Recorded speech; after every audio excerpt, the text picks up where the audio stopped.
In today's video, I'm going to teach you how to copy page to another project in Webflow. We'll walk through a clear, reliable way to move a full page from one site to another without rebuilding it. Before we begin, make sure you have access to both projects and open them in the Webflow Designer in the same browser session. Keeping both projects open side by side or in separate tabs helps ensure the clipboard data transfers smoothly. Start by opening the project that already has the page you want to reuse.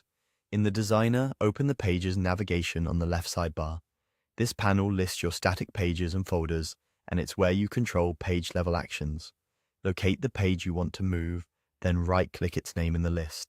From the menu that appears, choose Copy. That action places the entire page structure onto your clipboard, including the layout, elements, classes, and styles used on that page. Components and interactions connected to those elements typically come along as well.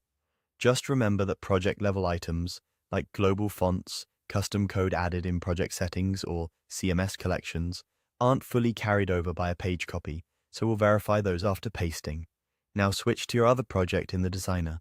Make sure the canvas is active and the same Pages panel is visible on the left, so Webflow knows where to create the page. Paste by pressing Ctrl+V on Windows or Command+V on a Mac. Webflow will create a new page in the list, usually with the same name. If the name is already taken, quickly rename it, and adjust the page slug in the page settings so your URL structure stays clean and predictable. Open the newly pasted page to let its styles load, then scan the layout. Check headings, buttons, and spacing to confirm that classes have transferred correctly. If you used global color swatches or variables in the original project, they generally copy with the page, but it's wise to confirm the colors look consistent across breakpoints. Test any interactions on hover, click, and scroll to be sure triggers are still connected to the right elements. If the page includes images or icons, they're usually pulled into the destination project's asset manager automatically. If something appears missing, relink the asset from the manager.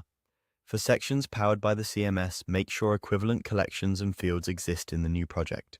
You may need to rebind list items or rich text to the right collection fields. Also, review embeds or custom code blocks on the page to ensure any external references still work. That's all there is to it. Copy, paste, review, and when everything looks good, publish your changes. You've successfully moved a page between Webflow projects with confidence.